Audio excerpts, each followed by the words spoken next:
Kawul ni James sebena. James kumu kongle. Kawula rishimi James na anla ebore na enyin pe Yesu Kristo bakanyana kota ana. Ayo menyi Israel ba anan kudanyo na men pasanto awo dronya keketo na koto. Mechor menye keke. Yerda na kanyeshembu eshing. Ankoropo ana. San kama na memba nluru kuchunkene be yirkiketo. Menshene memba angbane eba fulimenye. Ankpala manaso. Menyi fane na memba mpo kuchunkene naso. An yerda ebore. Menyi eleng intiso. Ating apo kuchunkene be yirkikeso.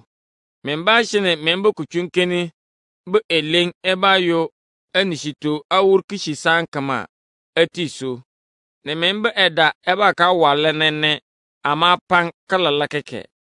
Ama menyito be ekama ne emunku kanye sheng inse pin kusane eben wura agban. Amudon wur ekule bore ne echimuto. Ankpalma na so ebore enebugu kagbane asabasa aso inse mabishi bomu ono. Amuso fakama na fukulumu kanye sheng. Faman pang kumu. Ama fakama na fukulumu kosakama. Fayerda fane eben so fukumu ansa ma wuru shika. Ankpala na so eskama ne ebe kula ebore aso ansa wuru shika. Dufuni afugbon kabe ka kitili nchuso ayo abana ana. Long ba esa ma fe kanye shan ebor koto. Ankpala na so enfira nyonyo wura mbe eshen wurso keke malar anishi. Kashene fakagbane ebe fulfu be eshen. Ekoropo kama ne emanla shan baso koto. Eshene ambakagbane ebe fulmu fane ambakatere di ebor be anishito. Ekoropo kama male ne ele damo wura. Eba shene ambakagbane ebe fulmu fane. Ebor barmu kaseto. Ankpala na so. Emancher na mona amba asuna emuru fane kanane kusuduso bu ototo macher ansawol eburtu atorna. Epengi enaka anyang le nyanyang acho kuduso na kebe wol ajija kumbu ototo bakala ansa gbata ator to longbagwa chap enawur damura.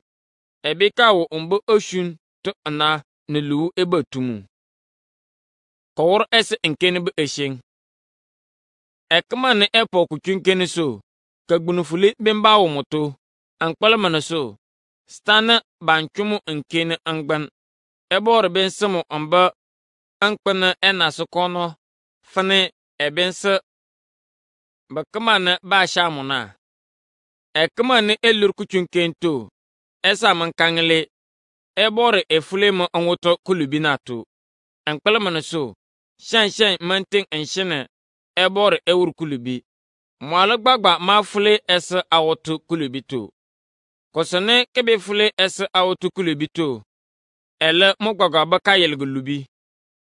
Lebe ka yelge ere bampo moso. Kebe gberge mo ana eluru kulubito. Kulubi male bamba wurkishi. Kombe lala loge elilu. Ankoro poshas ana. Mensa mun fule membe omu. Kelele be yiri keke. Ne kakelele keke bishi ebors ana aba.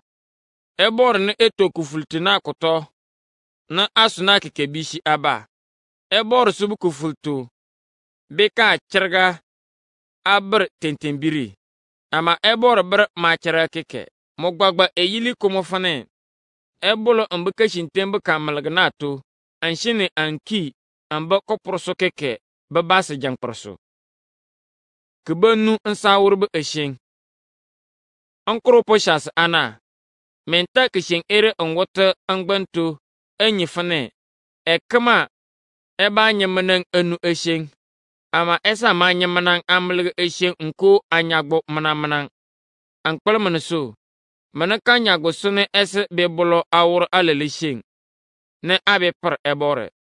Amuso, men ler kulubi be yiri keke, menyeto, ansa gelege eshen lubi ne okulte menyana keke menso ebor be kamelga ne eta onwote membe angbantena aduboy ankpalmana so kamelga na eneting amolga membe ayoyu eshi luto ama membale bunupo ne banu awura ansa manu kamelga na jiga afule membe omu ne membe anu kamelga na ansa ma awuro asone kibinginina mindufune esini ekeni digito onwu ombukumu ansinta digina anasi ansinten kanane ambe anishi akudu epulnato na amane esebata amba ansherkeke awoto eborbe ambra ana na amun ko kulubi amoto keke anseting alar bas alubito nato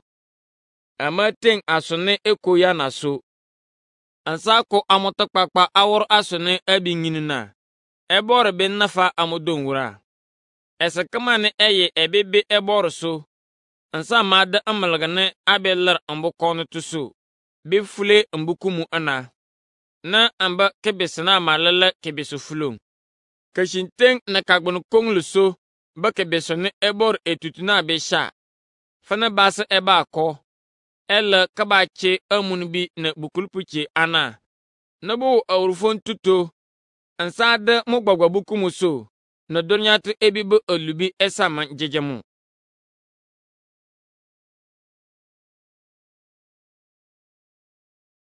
James kumwanyo mensa mako ankpet be eshin ankoropo ana ankpel menka yerda anyin pe Yesu Kristo na kamankuru gonwo moso naso mensa mako ankpeto antafana basa anyoko eba memba ensharto ne ekola damu wura mbu asolala ansongutu eshua be impinibe ashilbito na emona malele etirpu nsumbu asofarbe ne mensa damu worna bonyanga ansan kangamule bakine kabe lala eriso umfi komba kama ne minkilga ankang etirpu na malele chong inyili ndungare nko yakin ekreso ndungare lebe amalga ere munwale yankpala manaso amfiri lubiso ni min yil akpetana ankropo shas ana mimba nyifane basna bomon ko shan bas be anishitina na ebor larfana be yerda Yesu Kristo ansin ki damu wuran eshi ebor be anishito ansin nyi nluru mbuku wurmone ena sokona fane ebense basna ba shamunato ama le be bas ere ne minyare be fiel enkeshine mana damu wurana enaka toro menye ansanya menye ayu de mujekpa anananga bomo damu wurana kongle na chap enaka amalga agbuti Yesu Kristo bakatara lala na basata atre menyana leni abor sibina bekange ba sha fabarkasa fane kanane fisha fukumu lebe ambra ereshi ebore be kuwurnat ana amba na fakama na fabe komoso fawornene ama na fakpal kanane basu duso abonyang bomo ansa filboko kulubi ne fe worna ebor malako to fotor antang na ese kanga fane ebebe ebor ba ambra anana kekeso ansongwor anda amuto buku kunglugbaso amudon woro tor ebor ba antanga anana keke ankpelmana so ebor kungle ne ekanga fane mensa ma ko kasa kalia na kungle na ekangle mensa ma mo abar amuso na ese montor kasa kalia ba antang gba ansommo esa etor ebor ba antanga anana keke amuso memba amalga na memba eshenwurso keketo memba nyingi fane kachako ebor bembola amba ambra ana na abelar basu olubiti naso enkeni ekma bakaba otutu enjimu demu esene emawu mobrano kowor takene ebor biji amudon wuru demu emanwu moalagba kowor ama esene ebiwu basu kowor ebor binwu amudon wuru kowor achulong yerda na eshen worsu bu eshen ankropo ana ese bankanga fan yerda ebore ansa ma wor yerda bu eshunshunso mana bu kifi ewo amba yerda na to ebore ben kpal leba yarda so umulgo mwa. Anta fane fa barkasa ebesopo ko aso farbe ina abu mwala mana ko kusijisu ni eji nufu wumu ansan kangamule ebore echefoto ansan safu asubuse lala ni ejibi fala manchemoto ansamu asone adaga mana echen fulung na furara to long gbagba chap na ka yarda ebore du fane na esa bankanga fane yarda ebore ansa ma ko yarda bu oshunshin so amu don wuro ba yarda na la yarda wusu ana na menye to ba ekama kanga ma fane eso ko woto ako yarda na ekoma la woto ako yarda bu oshunshin so men kanga amu don wuro fane engin ma kana na esa ben wuro enkini yarda bu oshunshin so bu ko wura ansa be ebore sun kashinten ko mba kaman na male bolo mu oshunshin so engine mu kanane kashinten ba yarda du fa yarda fane ebor kongle ewoto to furne ama banye fane mbibi libi gba bi shule fane ebor kongle ewoto na komale bekata bumukufu na ba checha ewulpo elefo na fumenyi fane esa bankanga fane yarda ebore ansa ma woro yarda bu oshunshin so amba yarda na la yarda fulong ananga anta fane anda na nyin Abraham enkeni ko sana kaba na ebor dan yili kuma fane mware Abraham mun kukulubi mutana ekadan shuli anta mupibi Isaac na eya larsarga ansa ebor na soso na ebor dan yili kuma fane mun kukulubi mutana to kade enangine fane Abraham baka ba woto to yarda na kuma bu oshunshin so enayo edan yarda ebore ansedan na wuru alalishin le male ba ka ba woto ere enangini eka dan yarda ebore kashintento lo male ena shine ebore sebe na bo kono be bolo fane Abraham yarda ebore ni ebore yili kuma fane emun kukulubi motana amusune ebor dantre mu muterina to le enangin fane esebe oshunshin so ne ebor bi yili komo fane esena mun kukulu bi moto mana amudon wur ba yarda na wulso anata sakaliche Rehab mana kalala na edan wur Israel ebibu ombo ankata bomu kofo ansengin bomu ekpana bobol angelge bomu dungana anyona so eshene ebor dan yili komo fane emun kulubi motananga to adekeke enangini fane yarda na komunku oshunshin so du jega ana fane esibu kiyo kalar moto ne eki ebuni edesina ana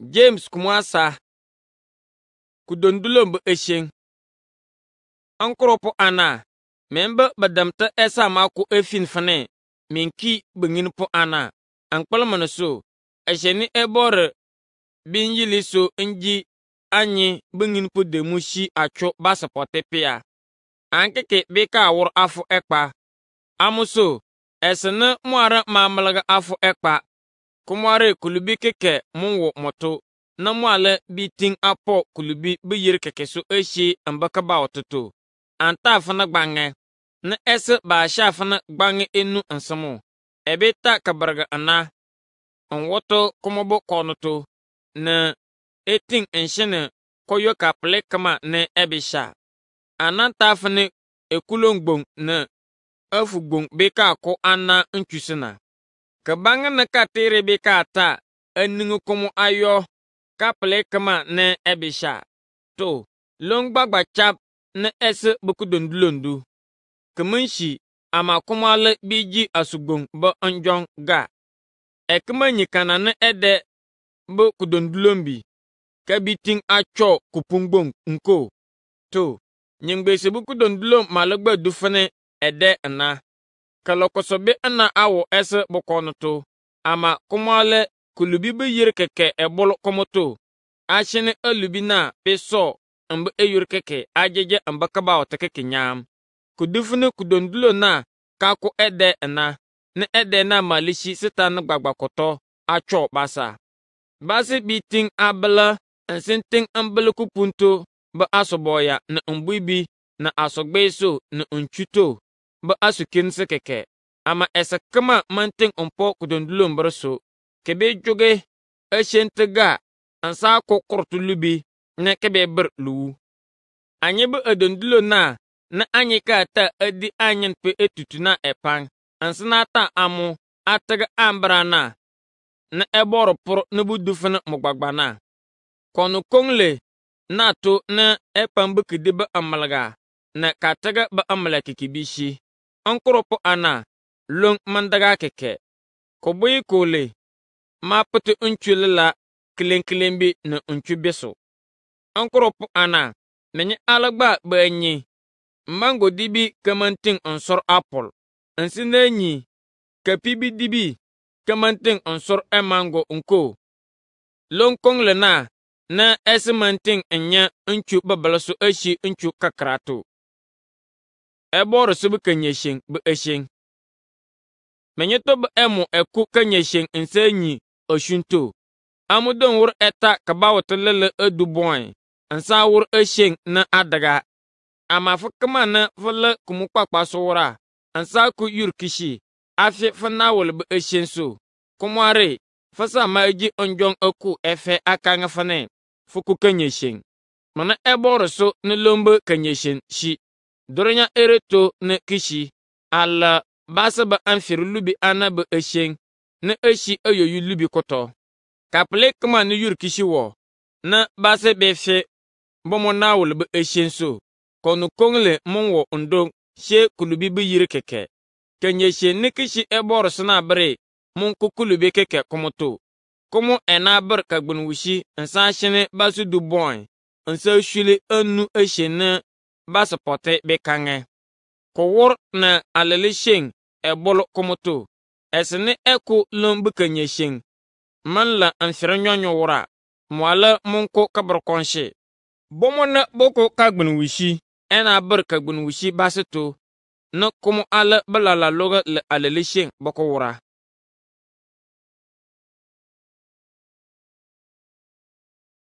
James kumu ana dronya bakasha bu eshing mana enaber ana mana enaber unlu na awo menyeto na male kosana kebe ber amu inde memba enyelgulubi enaka ko menyeto alle menye awotu unlu nato kumu elefane asokone menyeka ko efin kinishe preso agban ansa kpolonso asha komo membrana menyeka yelga membrana gbaba aso anka manye ansa kpolonso aku unlu na ana menka makul ebor so eshene memunko asone menye shana menyeka kul ebor aso sanko male anka manye amu ankpalmano so ensirulubi ne menko akul amu asha fane menta amu onworo mengbagba kijimune be aprishin bas na esi manting enyerda ere mimi nyefane na esi bale ebor muteri amudon wuru mala na dronya ere toba aso maji akra abr unko to esi kama na ebeta ambakasha awoto dronya ere ba asoto beta ambukumu ana eki ebor mudona unko menyetama fane abor sebe na kabe kanga fane ebor be kinishe pere kuyoyu ne eta onwota anyetena so gana munku kifite ananga koko kifi ama ebor buku wur eshiga abor sibi na male ena kang long fane ebor mashuli asu komowu wurana basa na bumunku komowu ne ebiwu kowor amuso membata membu emu abo ebor eno mensa ma sesetan koshule keke lok enan shine ebe shile menye menfirgi antaga to ebore na efirgi antaga to menye olubi wurpo ana na anfere nyonyo wurana ere men lere memba enana na angbene eshi olubi boko worto men shine memba angbene eba jeje menye ne memba bonto oshu ankpal memba olubi naso men shine memba emushe ne memba kagbunfuli eki kushu na kanawule ba angbene jeja Memba yo mimbu emu ebor bu enishito ne emang menyeso. Ankoropo ana mensa maji aber bu esheng ewu aber kulubi. Ekema ni eji mobarkase bu esheng nwu mu kulubi.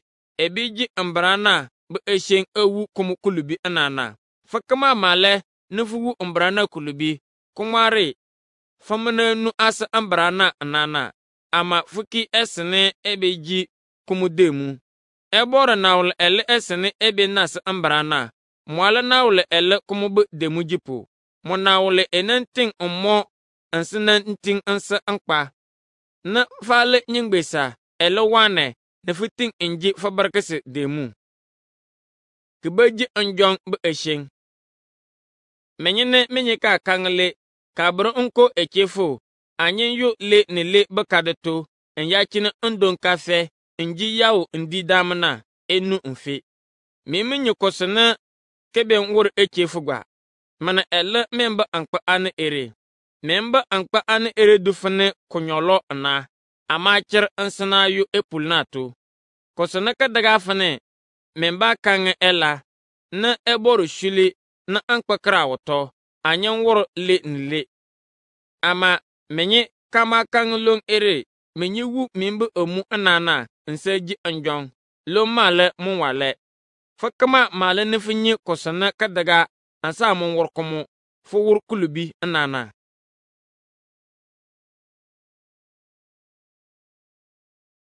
James kumonu damu wur lubi anabe esheng. To damu wurana minnu mfe. Min ba bontu eshu ankpal alamankar botoro na kebe ba menyesuna so. Min ba ekpanjawoto ba asutan fara akija. Na ela la fara eji min ba asubuso. Membu eshua na egbiti gba krenso ajija. Amuba kanani eduna enanyin fane. Memon wora anyale. Nukumale na eji oluri. Membu eyura na to fane edena. Lala loga ba anchito. Na anwana. Ama minken kanane membela asudamte imiri so enyililong. Basine menshine bodo menye. Minkine kakabomo. Neba eshu enyin basa keke. Bomone membrpa. Ne be tenge memba asok nagba be eyur nyang bomo ne be shu bomo bu kushu na male lur ebor ba asoto asolala ne ebel be kijito ne memba wotrunya ereto mendang na adufane ana na babela na adang na boko ayo ne be yammo na ana minwu basi chembi kulubi anso mobomo bomale manye kono umbugi tama bu esheng.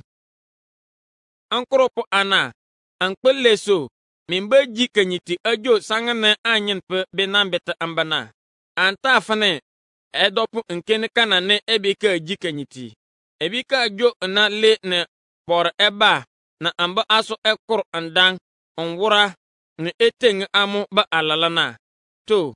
Menye alagba eba kukenyiti long. Eyiltenene. Ankpele manaso. Anyen pe ba kanan beta amba basangena betagato. Enkoropo ana minsa ma bil esheng asa abar na ebore eka ngafane min wurkulubi. Min keni akagberebe na ankeke be demujipuna etu anye. Enkoropo ana antafane anebi anana badambolo ebore bakaterso amalega eshen na nkene kanane bedenjikanyiti. Bedan luru toroto. Ama bedenji kanyitiga. Menye alagba ebe bumuba ayasu nwurlong. Basine bedenji lombe kanyiti. Eyiltina na anye kangafane bowo nafatu. Joble minu kanane edenji kanyiti torotu. Na amuba kaman kanane ebor danshine enu ebel na nko. Keshintento anyan pe bishu anyesaga. Ansawu anyakowor. Yankoropo ana. Mimba nyingi lebe kinishe purba kamalga ere fane. San kama na memba nkanga fane menye wur kishing. Mensa ma bo atiso. Mensa ma ta eboro so nko kasawolo so bakatre. Nko koso keke bakatre abo. Menshene memba ebala Ne memba ebala Ne menye wur long. Memma wur andaso. Ne ebor eji menye demu. Kabora kulebe eshing. ni toro kumenye to be ekma ekul ebor ne echimuto ne ekma male ne kagbon fuluwo moto ebon enshi ndi ebor epang ne menye to be ekma male belo eshung antar asore to bubunmu na baba bolo anyin pe bakatarso ondugu unku undo muso anson kul ebor ans amudon wura na baba kul ebor yerdaso elopuna benyi eleng enyin pe benchemu ne eninguto ne olubi kama malan ewura ebor benta ampamu amuso mimba bugu mimba olubi anato akang abar ansa kul ebor as abar ne ebor ebache menye ba alu ana keshintento kabora kul kama ne kishi esene kulubi muwomoto biting awur eshengonga ankul eleng ne ebor ta ngoto komotuso anta fane Elijah edale nyingbese ana fane anye ansadan ta knishe pro onkul ebor fane bor esa mamba na bor mamba kasawol na so anfi asa na bargato anfi asa na bargata na baka man na enan kul ebore na bor bugi anshina asokur andang to Elijah ka kul ebor kosana ko woro anana kache bomona bofu ekpoto be eshin ankoropo ana na menye tob ekma banfwe kashinteng bake beso ba ekpana so na ekoche amudon wuruto na nginmu ekpa na esene eche mutana ebe nyifane esekama na echi olubi wurputo na eler mbu olubi nato molgo amudon rubuku yoyu eshiluto ansan shine ebor pur olubi damta anle